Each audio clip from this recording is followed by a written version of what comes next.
हाँ जी, चलिए लिखेंगे, मेरे साथ साथ हेडिंग डालेंगे।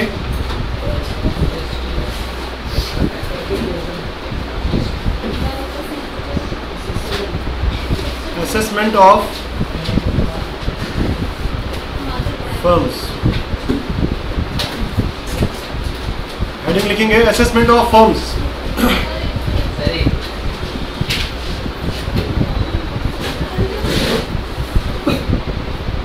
फर्म से क्या मतलब समझते हैं आप? फर्म से क्या मतलब समझते हैं आप, बताइए। फर्म से क्या मतलब समझते हैं? सर फर्म मतलब पार्टनरशिप फर्म होता है। क्या होता है? Partnership firm. ये अलग है नहीं, ये असेसमेंट ऑफ फर्म्स आपका अलग चैप्टर है, असेसमेंट ऑफ फर्म्स। हाँ जी, वही तो पढ़ना है हमको आज, कि फर्म पे टैक्स लायबिलिटी आएगी या पार्टनर पे, वही तो पढ़ना है। ठीक है, असेसमेंट मतलब क्या? फर्म का टैक्स लायबिलिटी असेसमेंट करना, कि कैसे हम फर्म पे टैक्स निकालें। ठीक है, फर्म क्या होता है? Partnership firm. बताइए तो कितने तरह के पार्टनरशिप फर्म्स हो सकते हैं? कितने तरह के पार्टनरशिप फर्म्स हो सकते हैं? कहा गया 2 तरह के पार्टनरशिप फर्म्स हो सकते हैं। पहला लिखेंगे साथ साथ, अनलिमिटेड लायबिलिटी पार्टनरशिप फर्म। पहला कौन सा है? Unlimited liability partnership firm. दूसरा लिमिटेड लायबिलिटी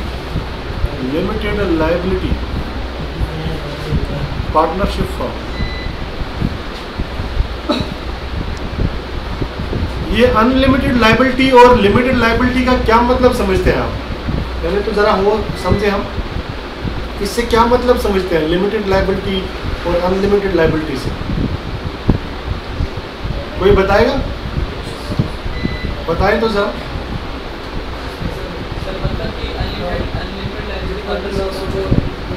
अनलिमिटेड लायबिलिटी होता है कि अगर आप किसी फर्म में पार्टनर हैं और आपके क्रेडिटर से 1 लाख रुपया, और लेकिन आपके एसेट साइड में 50,000 रुपए है, तो वो क्रेडिटर्स कितना ले जाएंगे? 50,000 या 1 लाख?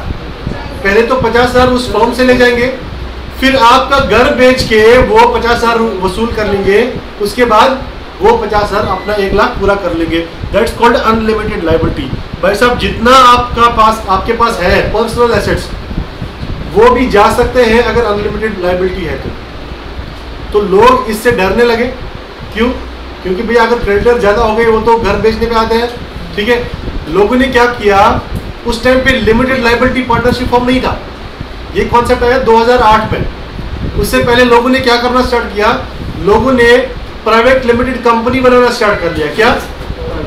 प्राइवेट लिमिटेड कंपनी बनाना स्टार्ट कर लिया। कंपनी का क्या लिमिटेड लायबिलिटी होता है या अनलिमिटेड लायबिलिटी होता है? कंपनी का लिमिटेड लायबिलिटी होता है, इतना सबको पता है। ठीक है, तो जो लोग दो लोग मिलकर पार्टनरशिप बना सकते थे, लेकिन वो पार्टनरशिप नहीं बना रहे हैं। क्या बना रहे हैं? पार्टनरशिप फॉर्म नहीं बना रहे, क्या बना रहे हैं? अब वो कंपनी बना रहे हैं। क्यों? क्योंकि पार्टनरशिप में अनलिमिटेड लायबिलिटी था और कंपनी में लिमिटेड लायबिलिटी। तो लोग बेटर क्या समझते थे? लिमिटेड लायबिलिटी, भाई जो भी हो बिजनेस का ही हो, घर तक बात ना पहुंचे। ठीक है, घर बेचने पे ना आए। तो ऐसे में सरकार ने क्या कहा? सरकार ने कहा कि ये एक बर्डन सा बन रहा था, कोई बंदा काम ही नहीं कर रहा है, फिर भी प्राइवेट लिमिटेड कंपनी खोल रहा है। तो बाकी जो उसके कंप्लायंसेस थे, कंप्लायंसेस मतलब जो लीगल फॉर्मेलिटीज थी, वो पूरे नहीं करते थे। जैसे आरओसी को बता देना, आरओसी को बैलेंस शीट सेंड करना, ऐसे चीजें वो नहीं करते थे, क्योंकि उनको पता ही नहीं था कि ये सारी चीजें भी करनी होती हैं। तो वो क्या कर, सरकार ने कहा कि एक एक्ट बनाते हैं जिसमें हम पार्टनर्स की लिमिटेड लायबिलिटी करते हैं, अनलिमिटेड लायबिलिटी खत्म कर देंगे। तो उस एक्ट का नाम रखा क्या? Limited liability partnership firm. ठीक है, और इसको हम शॉर्ट में LLP भी बोल सकते हैं। ठीक है, सर डिफरेंस क्या है दोनों में? लिखिए तो जरा डिफरेंस इसके बीच में क्या है। ये जो फर्म बनती है ये बनता है as per Indian partnership act, Indian partnership act 1932। और ये जो फॉर्म होता है ये होता है एज पर लिमिटेड लायबिलिटी पार्टनरशिप एक्ट।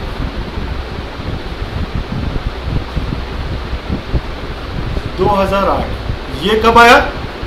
ये एक्ट कब आया? 2008 में। ठीक है, नोट कर लिया।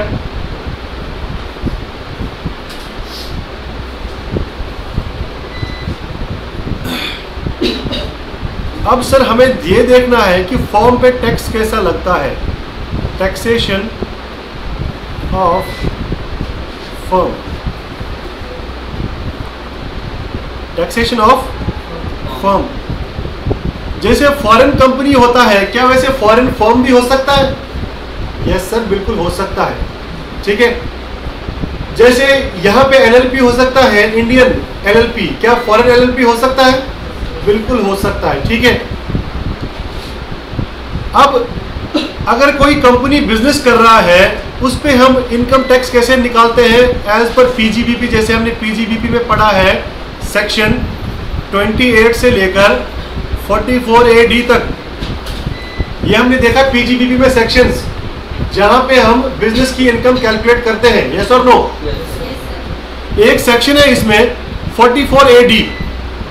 ये क्या था 44 AD? क्या था ये सेक्शन? जरा बताएंगे, जरा बताएंगे, बताओ। प्रिजेम्पटिव टैक्सेशन का सेक्शन था। What is presumptive taxation? What is presumptive taxation? बताएगा कोई? प्रिजेम्पटिव टैक्सेशन मतलब अगर सरकार ने कहा कि आप छोटे व्यापारी हैं और आपसे हम पूरी इनकम पे टैक्स नहीं ले लेंगे, आपको प्रॉफिट एंड लॉस बनाने की जरूरत नहीं है, बैलेंस शीट बनाने की जरूरत नहीं है। अगर आप छोटे व्यापारी हैं तो सर, छोटे व्यापारी मतलब जिनकी सेल टर्नओवर 2 करोड़ से ज्यादा नहीं होते हैं उनको छोटे व्यापारी बोलते हैं। लेकिन अगर वो ट्रेडिंग में है तब 2 करोड़ की सेल, अगर वो प्रोफेशन में है तो 50 लाख का ग्रॉस रिसीट्स जो आपने कमाया। प्रोफेशन मतलब मैं एक चार्टर्ड अकाउंटेंट हूँ और मेरे जो फीस अपने क्लाइंट से चार्ज कर लिया वो मेरा प्रोफेशनल फीस हो गया। तो जितना मैंने ग्रॉस उनसे ले लिया, ग्रॉस उनसे ले लिया, उसको हम अगर 50 लाख से ज्यादा मैं नहीं ले पाया, नहीं लिया मैंने, एक साल में नहीं हुआ 50 लाख से ऊपर, तो मैं भी प्रेजेंटिव टैक्सेशन ऑप्ट कर सकता हूँ। तो सरकार ने कहा अगर आप प्रेजेंटिव टैक्सेशन ऑप्ट करते हैं तो आपके टर्नओवर का कितना %? 8% हम आपका इनकम मानेंगे, प्रॉफिट मानेंगे और इस पे टैक्स देना पड़ेगा। नहीं तो 6% मानेंगे, या तो कितना 8% या 6%। सर 8% कब मानती है सरकार और 6% कब मानती है? 8% मानते हैं जब आप ट्रांजैक्शन करते हो ऑफलाइन। ऑफलाइन मतलब कैश में ट्रांजैक्शंस करते हो, उसमें सरकार ये सोचती है कि ये बंदा कुछ पैसे को छुपा भी सकता है क्योंकि सारा पैसा कैसे कैश में आया है। लेकिन अगर आपका ट्रांजैक्शन ऑनलाइन होता है तो क्या आप पैसे को छुपा सकते हो? नहीं सर, बिल्कुल नहीं छुपा सकते, क्योंकि जो पैसा बैंक में आया उसका एविडेंस वहां पे एंट्री हो रखा होगा। ठीक है, इतना समझ आ गया प्रेजेंटिव टैक्सेशन क्या था। अब 2 एक्ट है हमारे पास, कौन कौन सा? एक एक्ट है अनलिमिटेड लायबिलिटी पार्टनरशिप फर्म का, दूसरा act limited liability partnership firm का। बताओ जो अनलिमिटेड पार्टनरशिप फर्म होगा उस पर कौन सा एक्ट लगता होगा? सर ये वाला एक्ट लगता होगा। और जो एलएलपी होगा उस पर सर ये वाला एक्ट लगता होगा। क्या यहां तक किसी को दिक्कत है? यस और नो? अब सरकार ने कहा कि जो सेक्शन 44 AD है ये एलएलपी पे नहीं लगेगा, not applicable, not applicable on LLP. किस पे नहीं लगेगा? तो बताओ क्या अनलिमिटेड लायबिलिटी पे सेक्शन 44A(D) लगेगा, यस और नो? यस सर, बिल्कुल लगेगा। लेकिन किस पे नहीं लगेगा वो बताओ? आप इधर ही है ना, इधर ही है सारे, फोन बंद करेंगे। किस पे नहीं लगेगा 44A(D)? LLP पे नहीं लगेगा। और दूसरा जो पार्टनरशिप फॉर्म है एज पर 1938 1932 उस पे लगेगा, और जो 2008 वाला है उस पे नहीं लगेगा। चलो, और सरकार ने कहा कि अगर कोई फॉरेन LLP है, फॉरेन LLP है, उसको हम ट्रीट करेंगे, treated as foreign company. Sir इसका मतलब क्या हुआ?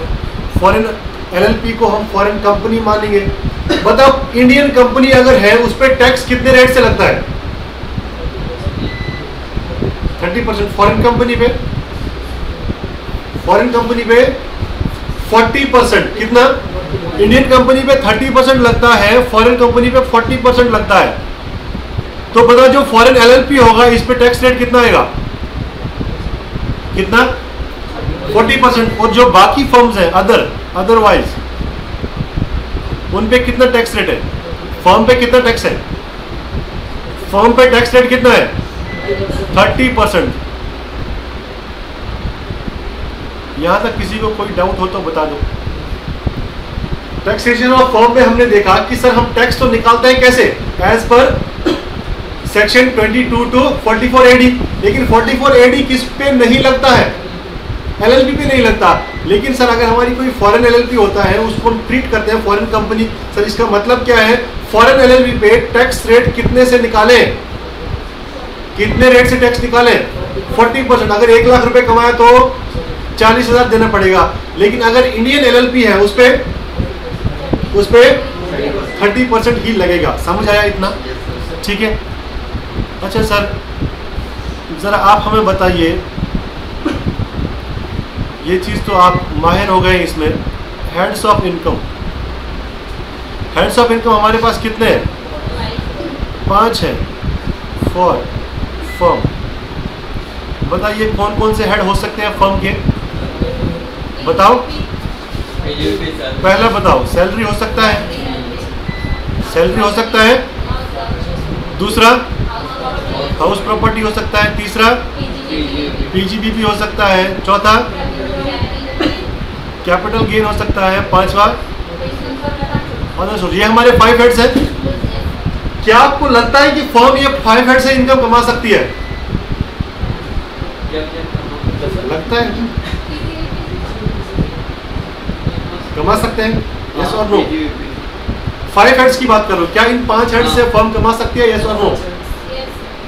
बताओ, फर्म कहाँ जाएगी जॉब करने के लिए? फर्म जाएगी जॉब करने के लिए, सैलरी कमा सकता है फर्म? नहीं कमा सकता। मतलब फर्म के कितने हेड होंगे? कितने हेड होंगे? अरे सैलरी हटा तो बचे कितने? 4 हेड बचे, ऐसे बोलते हैं। ठीक है। अब फर्म के कितने हेड हो सकते हैं? 4 हेड। कौन कौन सा? House property, PGBP, capital gain और अदर सोर्सेज। फर्म ने कोई मकान खरीद के रखे हैं और उनको किराए पे देता है तो हाउस प्रॉपर्टी आएगा। बिजनेस कर रहा है, कोई ट्रेडिंग कर रहा है, कोई प्रोफेशन कर रहा है तो PGBP आएगा। कैपिटल, कोई एसेट जो बेच दिया तो उस पर कैपिटल गेन आ सकता है। अदर सोर्सेज, जुए में पैसा लगा लिया, ठीक है, या इंटरेस्ट का इनकम जो डिवेंचर्स पे था, डिवेंचर्स में इन्वेस्ट किया है, वहां से कोई पैसा आया तो अदर सोर्स की इनकम हो गई। तो ये 4 हेड हो सकते हैं। ठीक है। अब मैंने कहा कि फर्म पे जो टैक्स रेट है कितना है? 30%। क्या सर इसमें हम सरचार्ज जोड़ सकते हैं? सरचार्ज जुड़ता है, बिल्कुल सरचार्ज भी जुड़ेगा। क्या जुड़ेगा? सरचार्ज भी जुड़ेगा। कब जुड़ता है सरचार्ज? सरचार्ज कब जुड़ता है? हाँ, इफ कौन सी इनकम? ग्रॉस टोटल इनकम या total taxable income? Total taxable income. अगर TTI 1 करोड़ को क्रॉस करती है तो सरचार्ज देना पड़ेगा। क्या एजुकेशन सेस जुड़ेगा? इसमें भी मैं लिखूं ब्रैकेट में, इफ एनी लिखूं? लड़के बोल रहे हैं हाँ, इसमें क्यों लिखूं मैं इफ एनी? सरचार्ज में लगता है अगर पॉसिबिलिटी है होने या ना होने की, लेकिन इस पे तो एजुकेशन सेस 0.3% के हिसाब से लगेगा ही लगेगा। और बताओ 30% का 3% कितना होता है?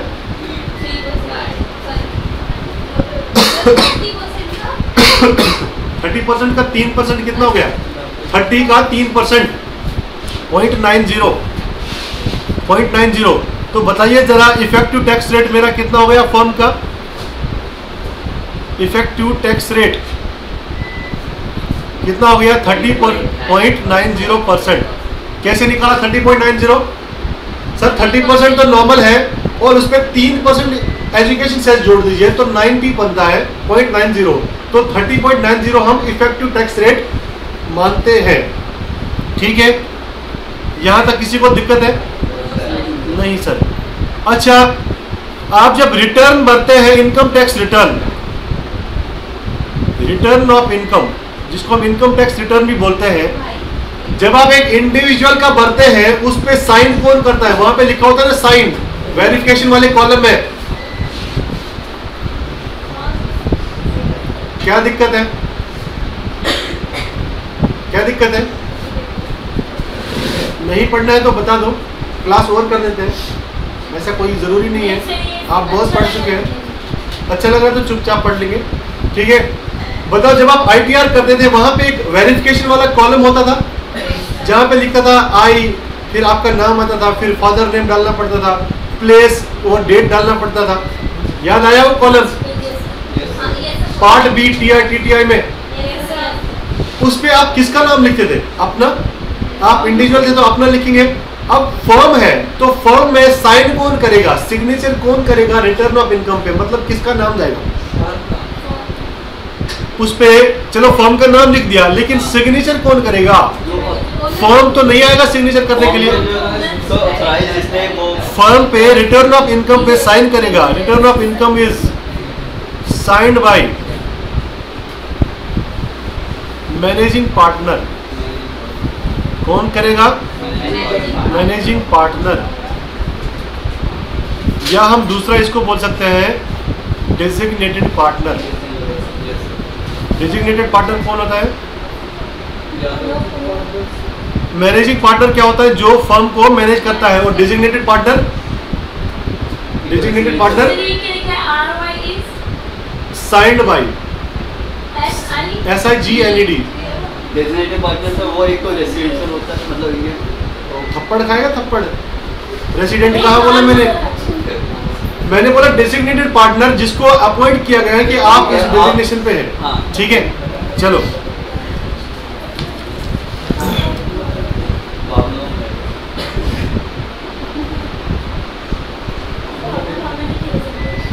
लिखेंगे मेरे साथ साथ सेक्शन 184।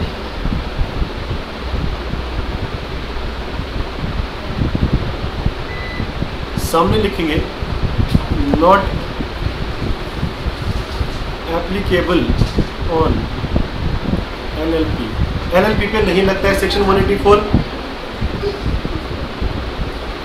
सेक्शन 184 क्या है सर? सेक्शन 184 बताता है कि अगर आपने कोई सैलरी दे दिया, किसको? पार्टनर को देते हैं ना सैलरी टू पार्टनर। कोई इंटरेस्ट दे दिया पार्टनर को, आप बिल्कुल दे सकते हैं, बिल्कुल दे सकते हैं, लेकिन मेरी कुछ कंडीशन फुलफिल करनी पड़ेगी। बताओ अगर ये मेरा प्रॉफिट एंड लॉस अकाउंट है, प्रॉफिट एंड लॉस अकाउंट है और मैंने खर्चा दिखाया salary to partner, interest to partner, और मेरा नेट प्रॉफिट आया। इस नेट प्रॉफिट पे मैं क्या करता हूँ? टैक्स पे करता हूँ। ठीक है, इस नेट प्रॉफिट पे टैक्स देते हैं। बताओ इस अमाउंट पे, ये जो यहाँ पे अमाउंट आया सैलरी का या इंटरेस्ट का, क्या इस अमाउंट पे आपने टैक्स दे दिया? इस अमाउंट पे टैक्स दे दिया?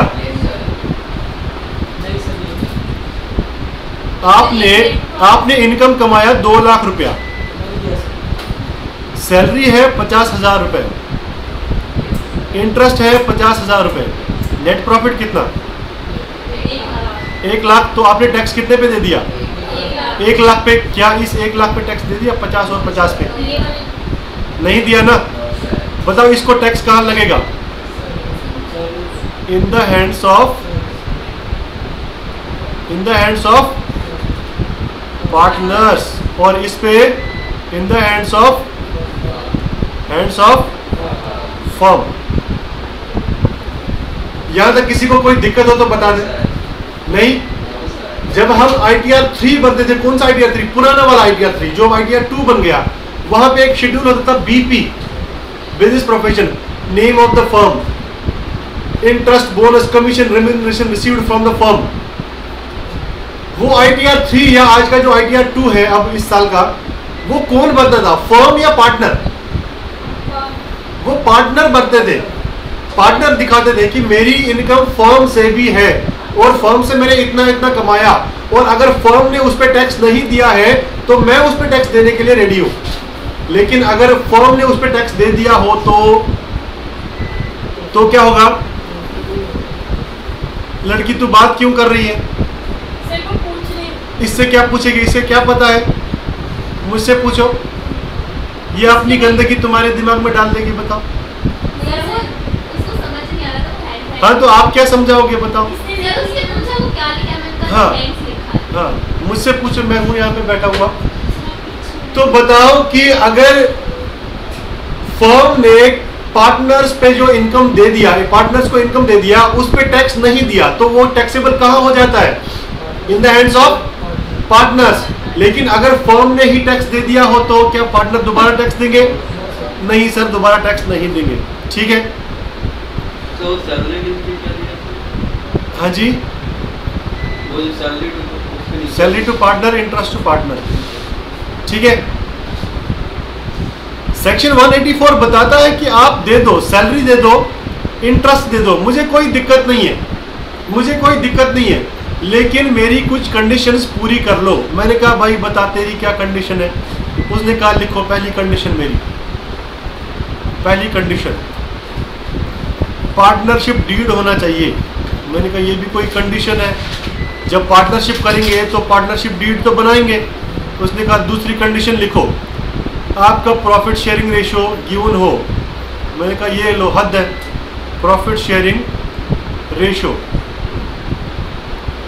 मैंने कहा जब हम पार्टनरशिप फर्म बनाएंगे तो प्रॉफिट शेयरिंग रेशियो भी तो बता देंगे कौन कितना ले जाएगा। मैंने कहा तीसरी कंडीशन बताओ। उसने कहा तीसरी कंडीशन ये है, आप सबमिट करोगे,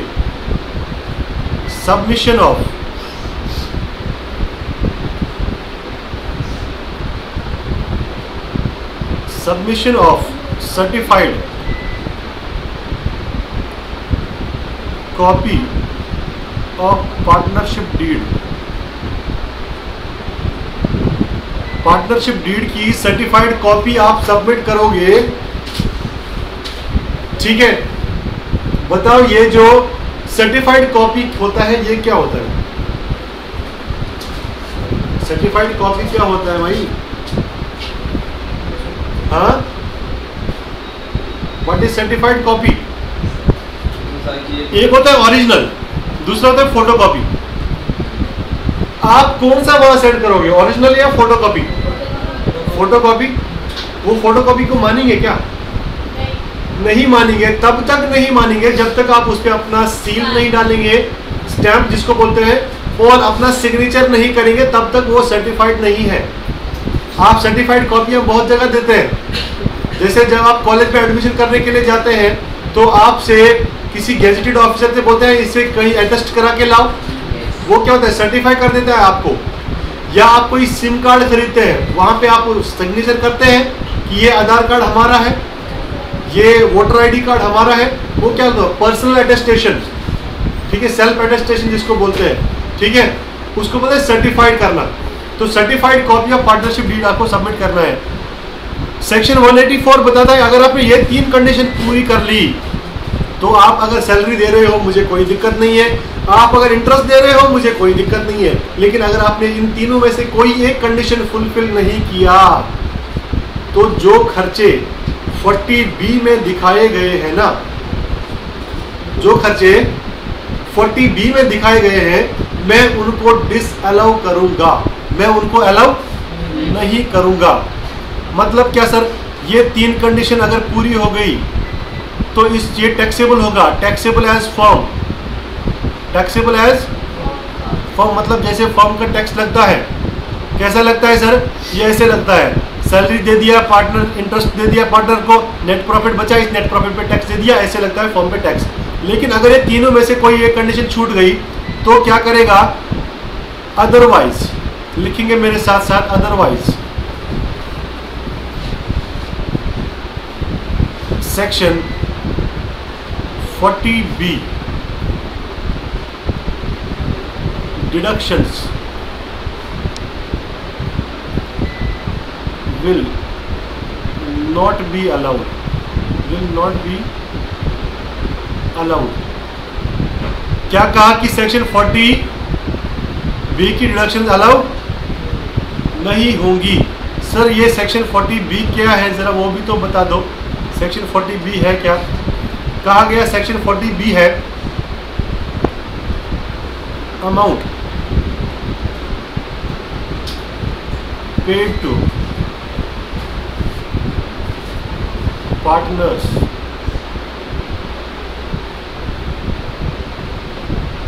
on the name of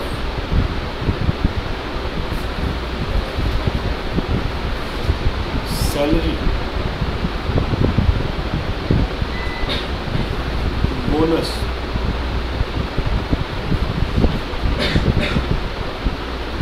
commission, etc। अगर आपने कोई पैसा दे दिया किसको, पार्टनर को, किस नाम से, सैलरी के नाम से, बोनस के नाम से, कमीशन के नाम से या किसी और नाम से दे दिया, तो उसको हम अलाउ नहीं करेंगे। सर जैसे आपने ऊपर बताया था कि ये हमारा प्रॉफिट एंड लॉस अकाउंट है, ये हमने बनाया क्या, प्रॉफिट एंड लॉस अकाउंट। हमने इनकम कमाया कितना, 2 लाख, और हमने लिखा था सैलरी टू पार्टनर कितना, 50,000, और इंटरेस्ट लिखा था कितना, 50,000, और नेट प्रॉफिट कितना आया मेरा, 1 लाख। सर आपने कहा अगर वो 3 कंडीशंस पूरी होती है तो आप इस 1 लाख रुपए पे टैक्स दे दोगे, लेकिन अगर तीनों में से कोई एक कंडीशन पूरी नहीं होती है तो क्या पार्टनर्स को आपने कुछ दे दिया है, दिया है ना सर, क्या दिया है, सैलरी दिया है, दिख नहीं रहा, क्या दिया है, सैलरी दिया है सर, इंटरेस्ट दिया है,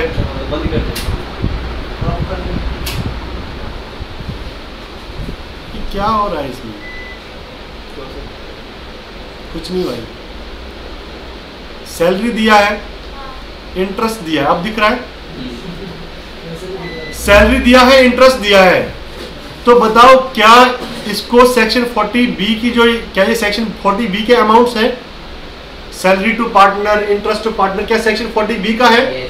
अगर आपने ऊपर के 3 कंडीशन में से कोई एक छोड़ दिया तो क्या ये डिडक्शन मिलेगा, नहीं। तो बताओ टैक्स कितने पे देना पड़ेगा, जब ये भी कटेगा ये भी कटेगा तो टैक्स कितने पे देना पड़ेगा, नेट प्रॉफिट कितना मान लिया जाएगा, 2 लाख रुपए नेट प्रॉफिट मान लिया जाएगा और इस पे टैक्स देना पड़ेगा। समझ आया, यस या नो,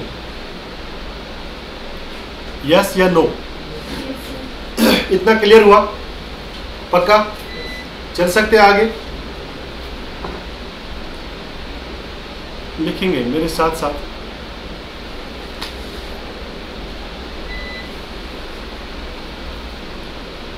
सेक्शन 36, सेक्शन 36 बताता है interest to partners is allowed. क्या बताता है, interest to partners is allowed. दूसरा है सेक्शन 37 जो बताता है salary to partners is allowed. बताओ दोनों सेक्शन जो अलाउ करते होंगे अमाउंट, कितना अलाउ करते होंगे, कितना अलाउ करते होंगे, जितना 40B बताता होगा।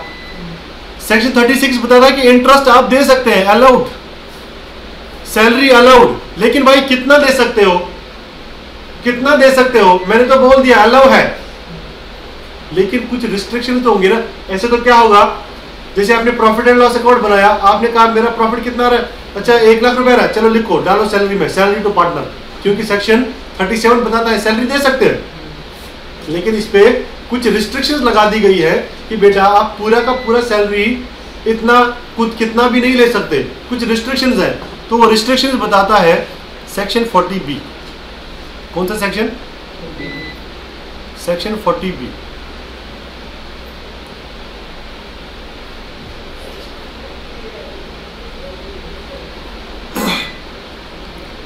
सेक्शन 40B दो चीज बताता है, क्या क्या, जरा गैस कर लीजिए,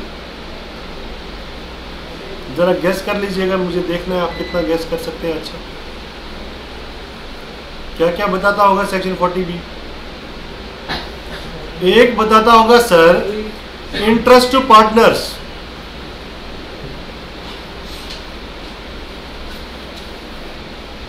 दूसरा बताता है क्या, सैलरी टू पार्टनर्स। 36 और 37 में क्या कहा गया, इंटरेस्ट दे सकते हो और सैलरी दे सकते हो, लेकिन कितना दे सकते हो वो बताता है कौन, वो बताता है 40B। 40B बताता है पहले, भाई साहब ये इंटरेस्ट आप दे सकते हो चाहे पार्टनर वर्किंग हो या नॉन वर्किंग हो।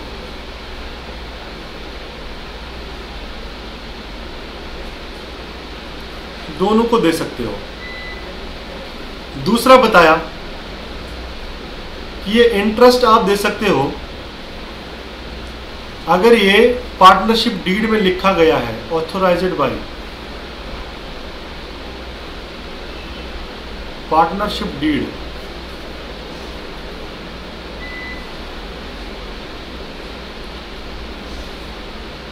तीसरा कहता है कि इंटरेस्ट होना चाहिए, interest must be,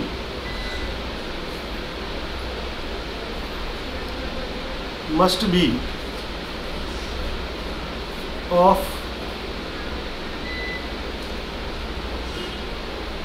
after the date of deed, after the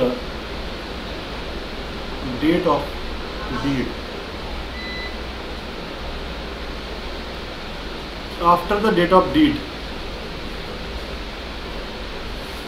ये क्या लिखवा रहे हो आप, लिखो तो सही बेटा, मैं अभी बताता हूँ क्या लिख रहे हैं। Interest must be after the date of deed, after,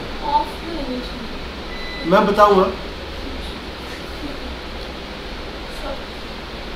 maximum rate जो आप दे सकते हैं इंटरेस्ट का,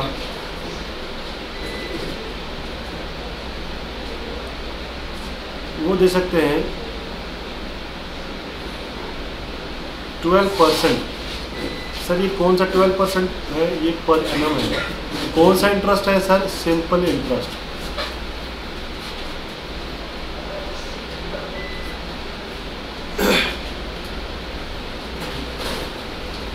आपने इंटरेस्ट टू पार्टनर दे दिया, लेकिन किसको दे सकते हो, वर्किंग को या नॉन वर्किंग को? सर दोनों को दे सकते हैं। अगर पार्टनरशिप डीड में नहीं लिखा गया है इंटरेस्ट देना, तो आप दे सकते हैं क्या, नहीं दे सकते। अगर लिखा है तभी दे सकते हैं।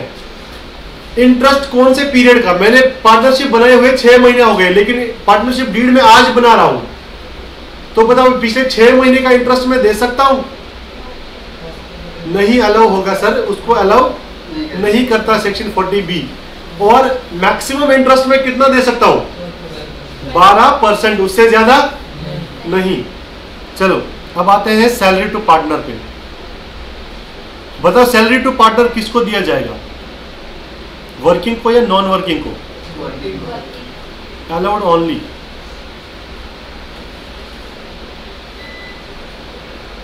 If given to working partner, simple सी बात है, जो काम करते हैं उसको सैलरी मिलना चाहिए, आलतू फालतू लोगों को हम क्यों दें, ठीक है ना। दूसरा, authorised by partnership deed, partnership deed में लिखा गया हो कि हाँ हम सैलरी दे सकते हैं। नंबर थर्ड, कौन से पीरियड की होनी चाहिए, it must be of after the date of deed, period कौन सा होना चाहिए, डीड के बाद का पीरियड, ठीक है। और नंबर 4 कहा गया least of the following is allowed as deduction. Least of the following is allowed as deduction.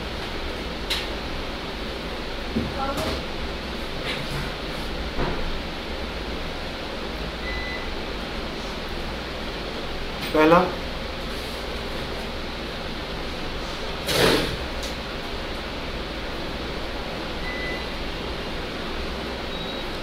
Computation,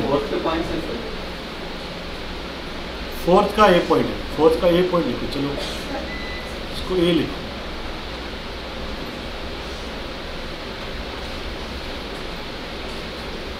computation under section 40B, मतलब सर अभी तक आपने कंप्यूटेशन नहीं सिखाया, हाँ नहीं सिखाया अभी। बी पॉइंट,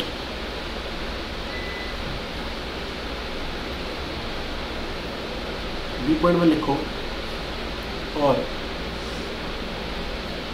एक्चुअल रेम्यूनरेशन,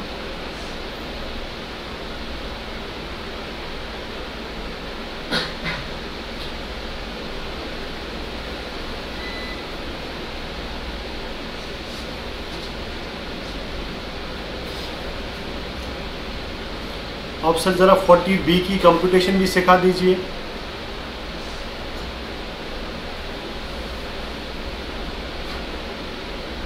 लिखिए मेरे साथ,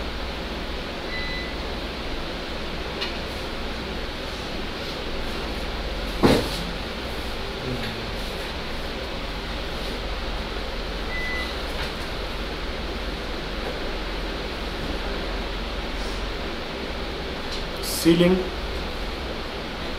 on remuneration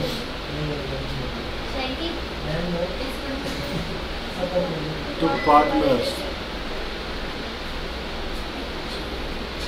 under section 40B.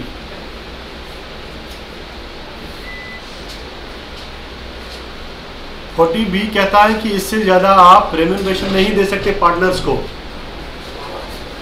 ठीक है। किससे ज्यादा कहा गया, फर्स्ट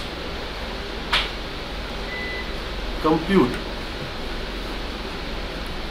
बुक प्रॉफिट, पहले क्या निकालना पड़ेगा, बुक प्रॉफिट निकालना पड़ेगा। सर क्या होता है ये बुक प्रॉफिट, देखेंगे हम अभी। बुक प्रॉफिट निकालने के बाद क्या करें, बुक प्रॉफिट निकालने के बाद क्या करें, कहा गया first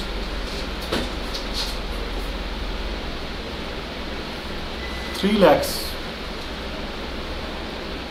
of book profit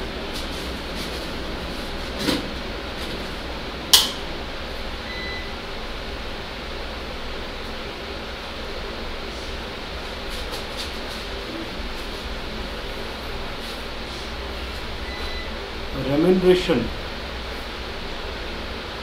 allowed, कितना रेम्यूनरेशन मिलेगा अगर पहले 3 लाख बुक प्रॉफिट के हैं तो कहा गया 1,50,000 और 90% ऑफ बुक प्रॉफिट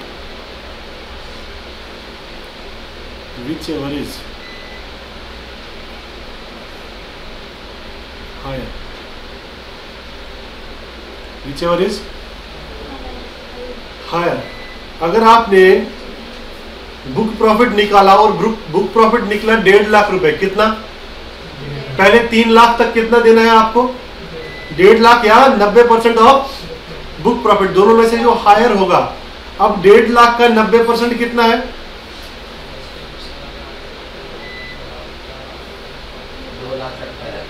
1.5 लाख का 1,35,000, 1,35,000 और 1.5 लाख दोनों में से हायर कौन सा है? 1.5 लाख। तो रेम्यूनरेशन कितना देंगे? 1.5 लाख। अगर मैंने कहा कि मेरे बुक प्रॉफिट जो है वो है 3 लाख रुपए, कितना? 3 लाख। अब बताओ 1.5 लाख या 2,70,000? 2,70,000 कैसे आया? 3 लाख का 90%, दोनों में से जो हायर होगा उतना हम रेम्यूनरेशन दे सकते हैं। क्या सर बुक प्रॉफिट हमेशा 3 लाख तक ही आएगा? नहीं, अगर इससे अलावा कोई बुक प्रॉफिट बचा ना, rest of book profit,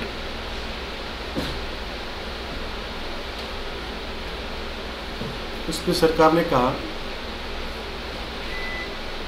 60% of book profit. ठीक है जी, जैसे मैं एक एग्जांपल लेता हूं, ये लिख लिया। एग्जांपल लेते हैं हम,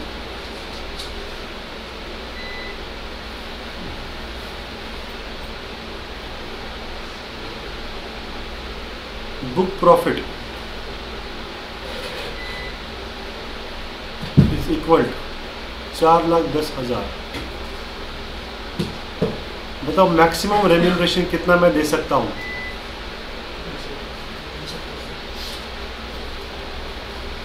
टू बी गिवन, कितना दे सकता हूं? हाँ, कितना लिखूं? या तो 1.5 लाख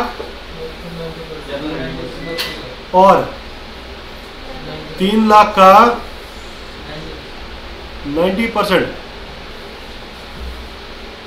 दोनों में से हायर, और वो क्या आ गया? 2,70,000 प्लस बचा कितना?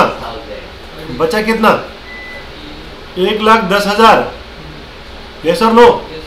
फिर टोटल कितना है? 4,10। 4,10 में से 3 हमने हटा लिया, इस पे तो हमने दे दिया, बचा कितना? 1,10। 1,10 पे कितना परसेंट? 60%। कितना आया? 66,000। 3,36,000 मैं टोटल रेम्यूनरेशन दे सकता हूँ। यहाँ तक किसी को कोई डाउट हो तो बता दें। किसी को कोई डाउट हो तो बता दें। नहीं है? चलो सर आप जल्दी से हमें बुक प्रॉफिट निकालना सिखा दो, ठीक है ना? असली काम तो वही है।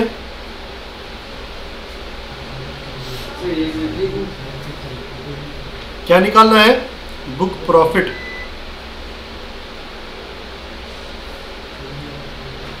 बुक प्रॉफिट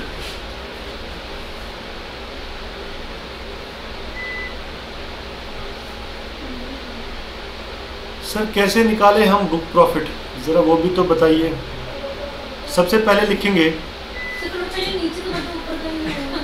हाँ बिल्कुल बेटा आप लिख सकते हैं, थोड़ा और ऊपर, ये लो।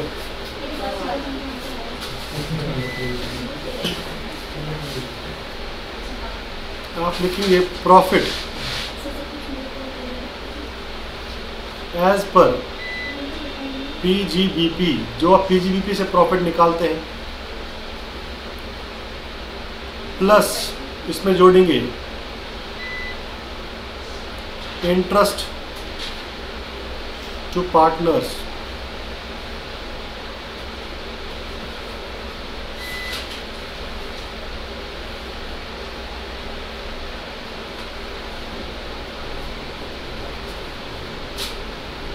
इन एक्सेस ऑफ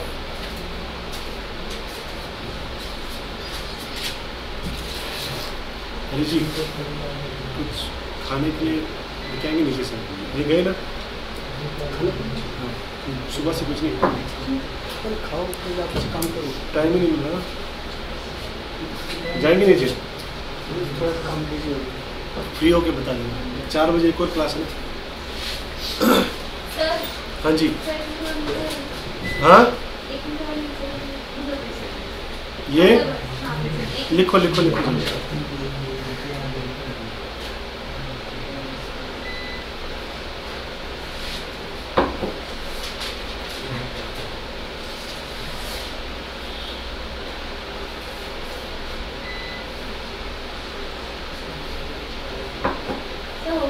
हो गया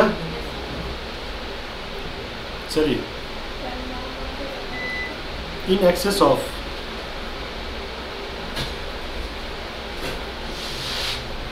%12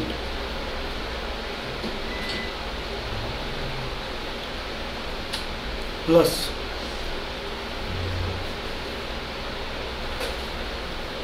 remuneration to partners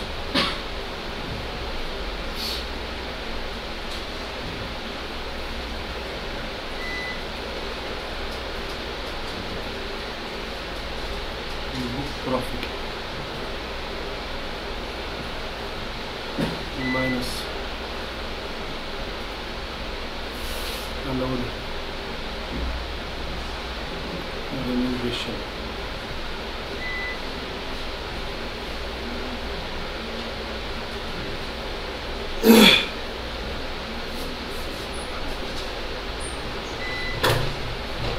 ये लिख लिया हो तो बता दें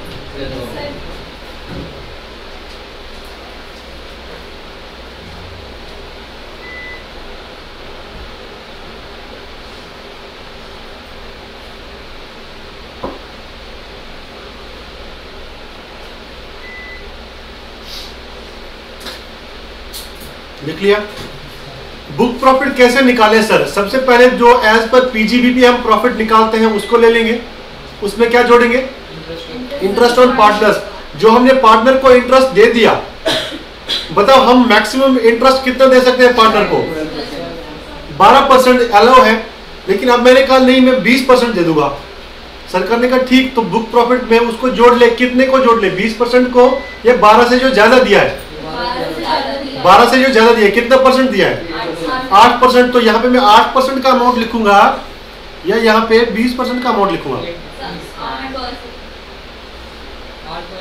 8% का पक्का या एक और चीज भी हो सकती है मैं यहाँ पे 20% का लिखूंगा और फिर लेस करूंगा अलाउड कितना है 12% तब भी तो इफेक्ट वही आना है ठीक है अगर कोई वैसे नहीं समझ पाता कि हम कितना परसेंट ले लें तो वो ऐसे भी कर सकता है पहले बराबर ले लिया अलाउ कितना है मैक्सिमम 12% उसको लेस कर सकता है ठीक है उसके बाद क्या ऐड करें रेम्यूनरेशन टू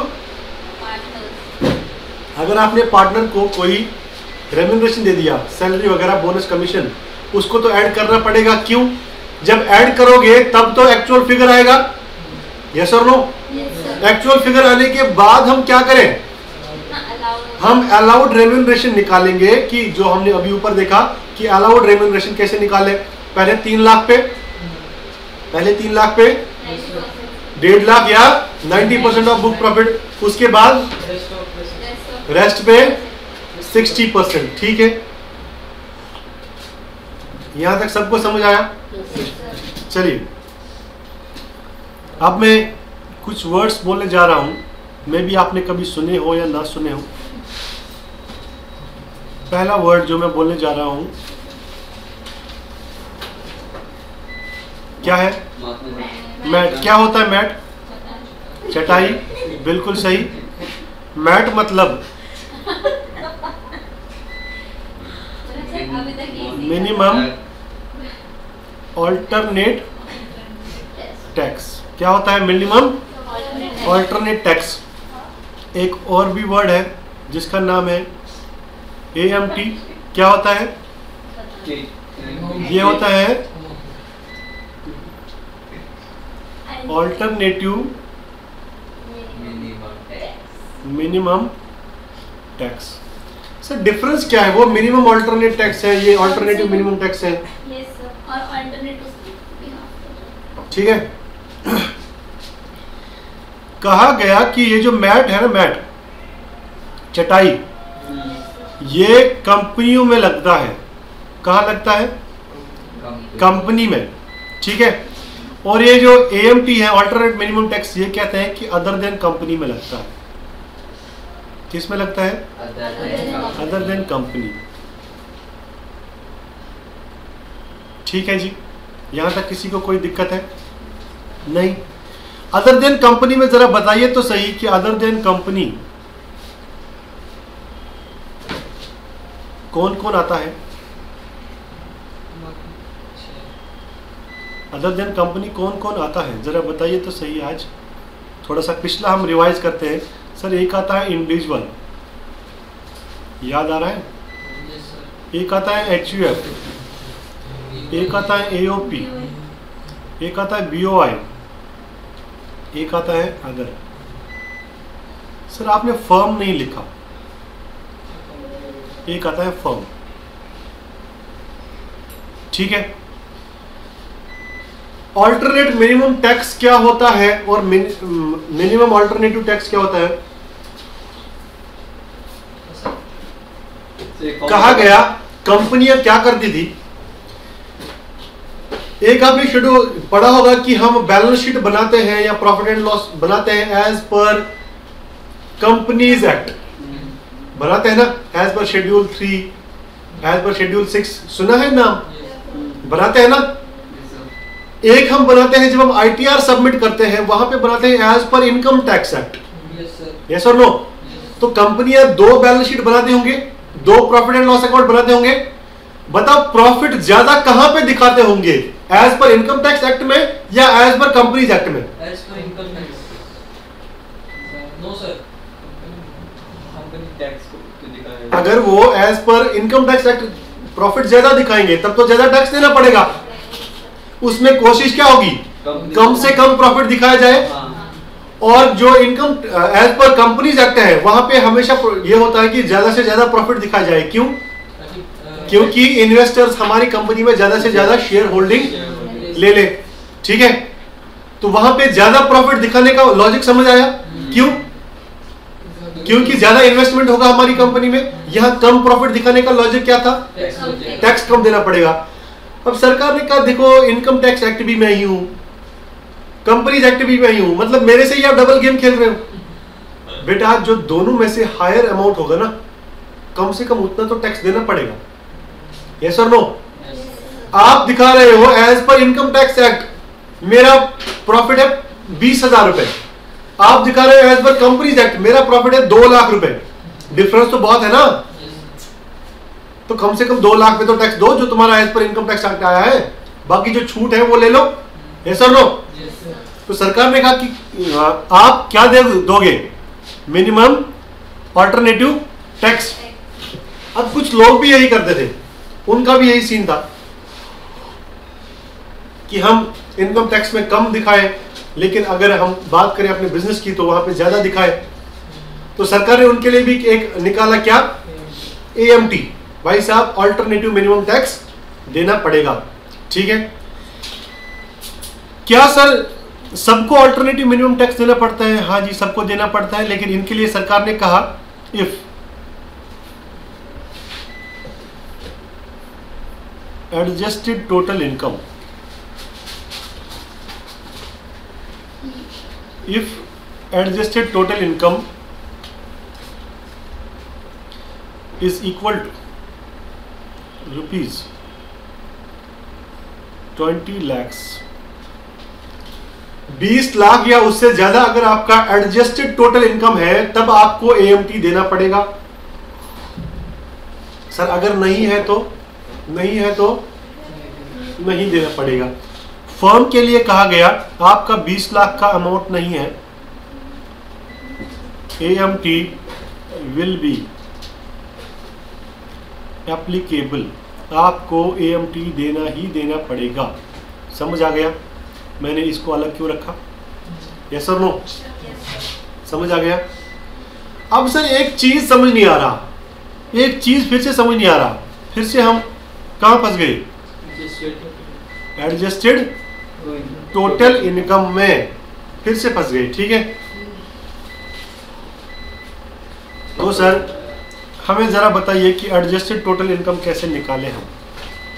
ये लिख लिया? चलो देखना है किसका बज रहा है। किसका बज रहा है भाई? लिखो,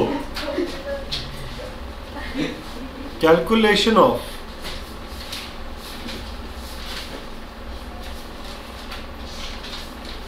एडजस्टेड टोटल इनकम,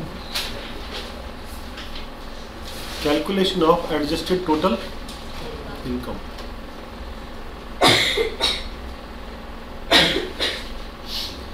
कहा गया सबसे पहले आप निकालेंगे टैक्सेबल इनकम।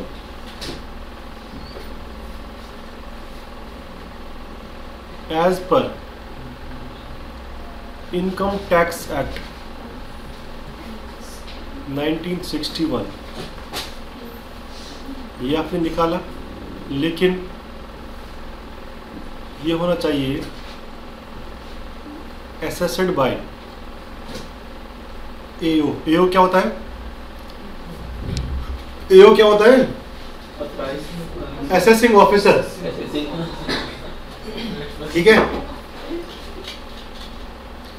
प्लस इसमें जोड़ेंगे जो आपने डिडक्शंस ली है। कौन सी डिडक्शंस? सारी नहीं सर, सारी नहीं, deductions under section 80 IA to 80 RRV। इस बीच में जो भी डिडक्शंस हैं वो आपको जोड़नी पड़ेंगी, लेकिन एक्सेप्ट 80P की डिडक्शन नहीं देंगे। ये कौन सी डिडक्शन होनी चाहिए? As claimed by SSC। अगर SSC ने क्लेम किया है तो एज क्लेम्ड बाय SSC, जितना SSC ने क्लेम किया है। ठीक है जी, प्लस इसमें जोड़ेंगे एग्जेम्पशन अंडर सेक्शन 10AA। ये भी होना चाहिए as claimed by SSC। Sir ये समझ नहीं आया है, एज क्लेम्ड बाय SSC क्या होता है? रुको, आप अभी लिखते जाओ, हम आगे समझाते जाएंगे। Plus section 35AD। किसी को सेक्शन याद आया हो तो बता दें। तो याद है। रिड्यूस्ड बाय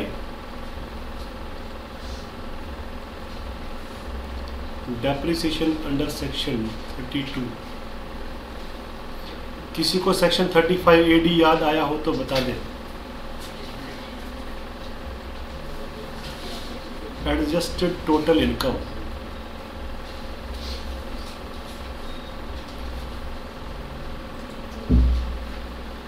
इस एडजस्टेड टोटल इनकम पे आपको AMT देना पड़ेगा। क्या देना पड़ेगा?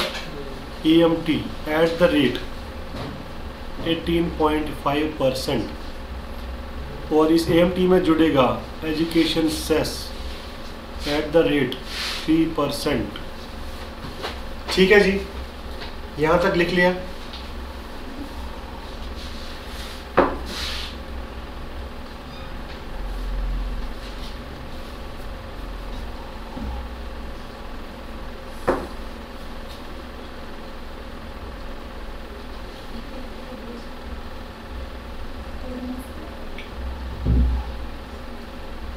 लिख लिया हो तो बता दें। No sir.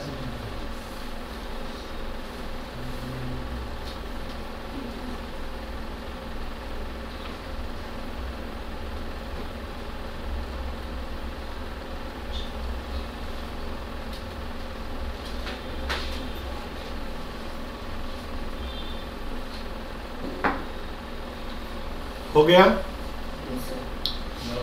चलिए आप हमें बताइए, हम टैक्सेबल इनकम निकालेंगे as per income tax act. Taxable income कैसे निकालेंगे? As per income tax act. वो तो टैक्सेबल इनकम निकालना आपको आता है, ठीक है। 4 हेड्स जोड़ लिए सर, आप 5 हेड्स तो होते हैं, 5 हेड्स होते हैं फर्म के, कितने?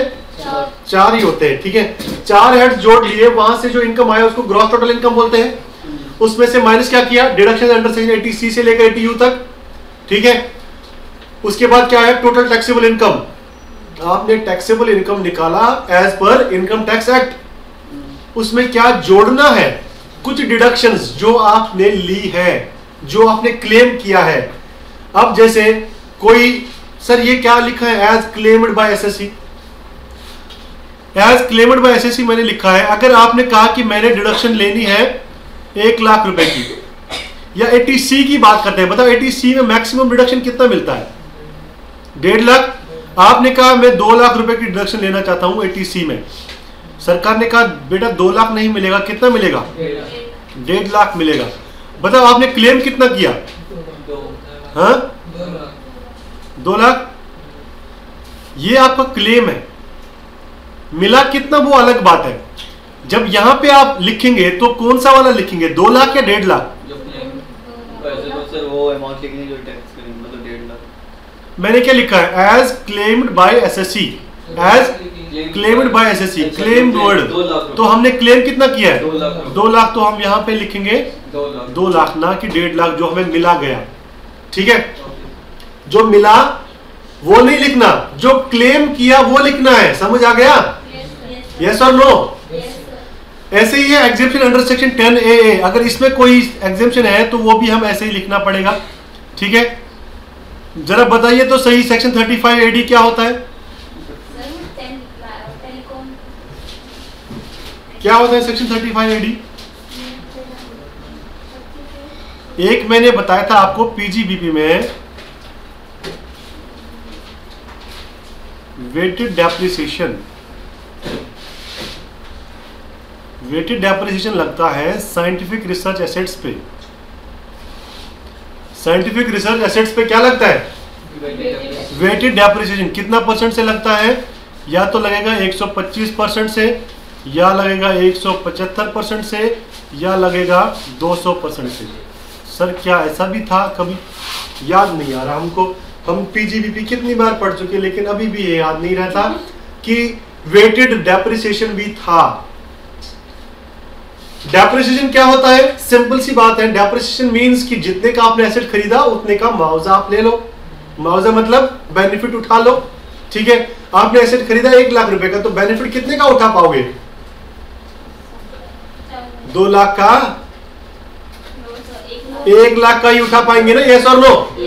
1 लाख का उठाएंगे, क्योंकि एसेट खरीदा 1 लाख का, खर्चा 1 लाख है, तो बेनिफिट कितने का मिलेगा? 1 लाख का। सरकार ने कहा कि अगर आपने किसी स्पेशल कार्य के लिए इस एसेट को यूज किया ना, साइंटिफिक रिसर्च करा लिया, तो आपको डेप्रिसिएशन मिलेगा 1,25,000 का, 1,75,000 का, 2 लाख रुपए का। खर्चा किया 1 लाख, डेप्रिसिएशन पाओ 2 लाख। ये तो फायदा है ना सर। लेकिन इसके लिए कुछ कार्य करने पड़ते हैं, तभी ये डेप्रिसिएशन मिलता है। तो मैंने यहां पे ऊपर क्या लिखा है? डेप्रिसिएशन एज पर 35AD हमको यहां पे ऐड करना है। लेकिन भाई साहब मैंने कोई मशीन खरीदा, मशीन पे डेप्रिसिएशन रेट है 15%। कितना रेट है? 15%। लेकिन मैंने इस पे दिया है 200%, क्योंकि वेटेड डेप्रिसिएशन लगा है। तो बताओ यहां पे मैं कितना लिखूं? यहाँ पे कितना लिखो बताएंगे? हाँ बिल्कुल सही जवाब यहाँ पे लिखेंगे 185। कैसे लिखेंगे 185 बताओ? सर आपने लिखा है कि आपको डेप्रिसिएशन लिखना है। कौन सा डेप्रिसिएशन लिखना है? Reduced by depreciation as per section 32। जो सेक्शन 32 में डेप्रिसिएशन है वो तो नॉर्मल डेप्रिसिएशन वो तो दोगे। आपको मिला 200% डेप्रिसिएशन, लेकिन कम से कम 15 तो दो। उसके बाद जो बचता है वो आपका एक्सेस अमाउंट है, ठीक है। वो तो एक्सेस बेनिफिट आपको मिल रहा है, उसको जरा ऐड कर लीजिएगा। अब आपका क्या गया? Adjusted total income. Adjusted total income पे एएमटी कितना बनता है आपका? एएमटी कितना बनता है?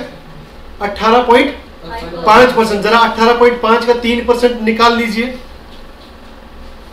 हथियार है साथ में, निकाल लीजिए जरा 18.5 का 3%।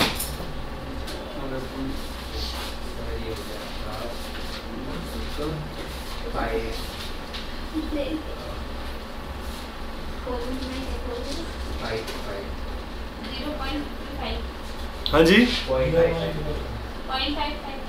ये आ गया कितना? 0.555। ठीक है, तो हम क्या बोल सकते हैं कि इफेक्टिव टैक्स रेट जो है, इफेक्टिव AMT कितना होगा? वो होगा सर 19.055%। क्या ये सही लिखा मैंने? यस या नो? यस या नो? अब जरा एक एग्जांपल के साथ हम अपनी क्लास को ओवर करते हैं। टोटल इनकम, कौन बच्चा थैंक यू बोल रहा है? As per books,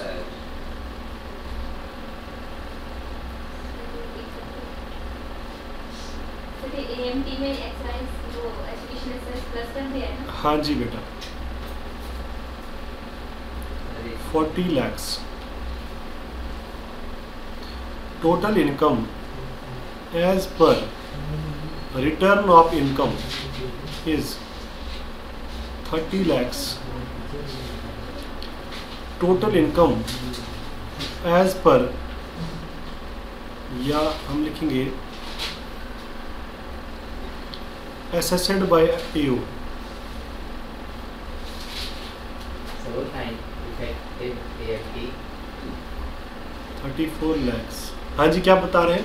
effective AMT 90.05 है। 18.5 में जोड़ लीजिए 0.555। एजुकेशन सेस जोड़ दिया ना इसमें, ठीक है, इसमें एजुकेशन सेस जोड़ लिया तो क्या आया? ठीक है, ये आया। yes sir। ठीक है,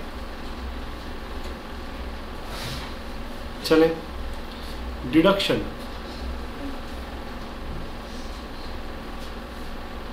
अंडर सेक्शन 80IB क्लेम किया है। सब क्वेश्चन में भी क्लेम भी आएगा ना? हाँ जी, क्वेश्चंस मतलब एग्जाम्स में आएंगे तो उसमें वही वाला डिडक्शन आएगा ना जो क्लेम कर रहा है। हाँ हाँ हाँ, क्लेम किया है। परसों मुझे पेपर उसमें हाँ जी, उसमें नहीं डाला है, असेसमेंट ऑफ फर्म का कॉन्सेप्ट नहीं है। इससे क्या क्या आएगा? क्या क्या आएगा? सब आएगा। ऐसे क्या निकला? अलाउड चलो 16 लाख। इतना पढ़ भी समझ नहीं रहा, कुछ करते। एग्जेम्पशन 50 पेज की बुक में से 20 पेज का भी नहीं आ रहा है सारा हमारे कोर्स में भी। क्या बता रहे हैं? 50 पेज की बुक में क्या आ रहा है? 10 पेज का भी नहीं करो। सर सारे टीचर ही कहते हैं ये कोर्स में नहीं, कोर्स में तो बुक में क्यों डाला?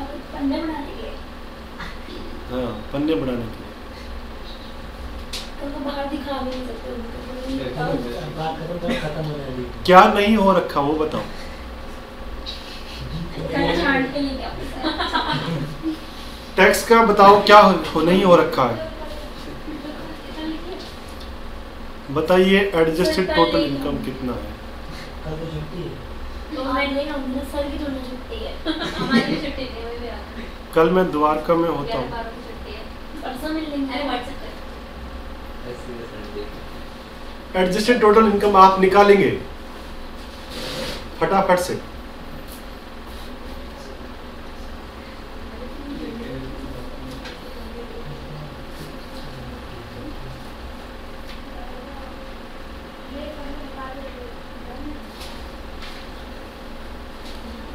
बताइए तो जरा, हम टोटल इनकम कौन सी ले लें? Total income as per books, ROI या AO? सर ए जो एसेसिंग ऑफिसर ने एसेस किया है वो वाला ले लेंगे एज पर AO। कितना है? 34 lakhs। बताइए तो इसमें डिडक्शन क्या जोड़ेंगे? Plus deduction under section 80IB कितना आएगा? कितना आएगा? कितना आएगा? 16 या 18? सर जितना क्लेम किया है चुपचाप लिखो। आप भी पता नहीं क्या सी कैसी बातें पूछते हो। अभी तो बता दिया जितना क्लेम कर लिया, प्लस क्या प्लस होगा? एग्जेम्पशन अंडर सेक्शन 10AA कितना आएगा बच्चे? बचाओ 13 लाख। 13 लाख कितना? 15 लाख। बिल्कुल सही। तो बताइए तो ज़रा हमारा एडजस्टेड टोटल इनकम कितना आया? Adjusted total income 67 lakh. इस पे बताइए तो AMT कितना लगेगा? सर AD इसमें क्या सर सेक्शन 35 AD वो क्या था? मतलब वो मैंने नहीं डाला क्वेश्चन में, होता तो हम ऐड कर लेते। ठीक है, बताइए तो ज़रा कि हम AMT कितना लगाएं? AMT इज इक्वल टू कितना? 67 लाख इंटू 19.055%। कितना आ गया बच्चे? बताइए तो ज़रा। हाँ, अरे कोई कैलकुलेट करके दे दो। कितना टाइम लगता है बच्चे बताओ?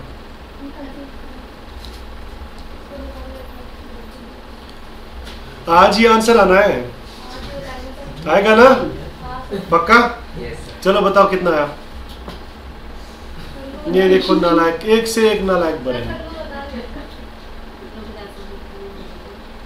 लिखने में बिजी है, लिखने में बिजी है। अरे बता दो यार। क्या? 127,668.5. अरे ऐसे करो ना, 67 इंटू 19.055%। 1.7 सर 127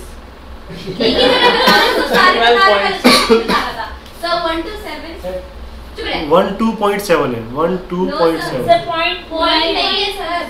127 668.5।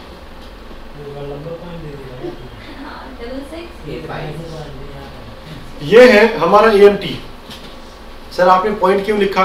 बेटा जी आप जब 67 लाख का टैक्स निकालेंगे तो 18% 12 लाख ही लिखेंगे ना, या कि आप 127 लाख निकालोगे 18%? 67 लाख है तो बेटा उसका 19% निकालना है। तो जरा निकालिए तो सही, कैसे निकालते हैं आप? 67 मल्टीप्लाई बाय 19.055%। कितना आया? 12.767। ठीक है, लैक्स। चलिए, यहाँ तक किसी को कोई डाउट हो तो बता दे।